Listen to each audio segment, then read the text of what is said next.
आपने अपने क्लाइंट के प्रोग्राम में मल्टीविटामिन लिखा है, चलो वो भी ठीक है, उसके ऊपर आपने विटामिन ई लिख दिया, वो भी 400 mg। आपको पता है डेली डोज कितनी है? डेली रिकमेंडेड डोज सिर्फ 15 mg है और आपने 10 गुना से भी ज्यादा डोज लिखी है। Tick, tick, boom. Who bringing the noise? Go baby, we bringing our toys.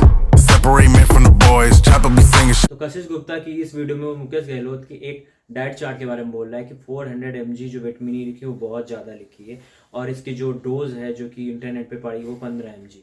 देखो मैं सच बताऊं कि इसको ये नहीं पता कशिश को कि जो बायो अवेलेबिलिटी होती है किसी चीज़ की वो क्या होती। बायो अवेलेबिलिटी वो चीज़ होती है जैसे आप कोई चीज़ ओरल में सप्लीमेंट कंज्यूम करते हो तो इसका ये मतलब नहीं कि आपकी बॉडी को 100% कंज्यूम कर लेती।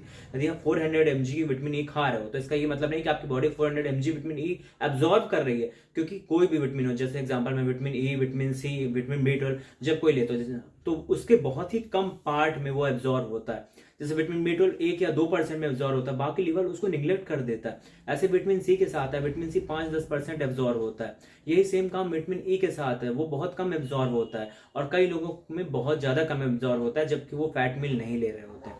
तो उस टाइम पे उनके जो फैट लॉस होता है, कटिंग की साइकिल होती है, उस टाइम पे क्या होता है कि विटामिन ई वो लोग लेते हैं कई वजहों से, और विटामिन ई की एंटी एजिंग बेनिफिट भी हुआ और विटामिन ई का एक एंटी फ्री रेडिकल बेनिफिट, यानी वो फ्री रेडिकल्स जो है उनको उनसे फाइट करता है।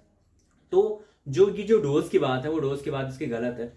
सबसे पहले इस चीज को समझना चाहिए कशिश को कि बायो अवेलेबिलिटी क्या होती है। तो विटामिन ई की बायो अवेलेबिलिटी जो है वो कैप्सूल फॉर्म में बहुत कम होती है और कई लोग जनरली बहुत कम एब्जॉर्ब कर पाते हैं, उनके फैट का लेवल ही बहुत कम होता है, तो वो लोग ज्यादा फैट के साथ ही एब्जॉर्ब हो सकता है विटामिन ई। तो यदि फैट आपकी बॉडी में फैट की कम है तो आप ज्यादा विटामिन ई एब्जॉर्ब नहीं कर पाओगे, तो आपको विटामिन ई के सप्लीमेंटेशन की नीड होगी।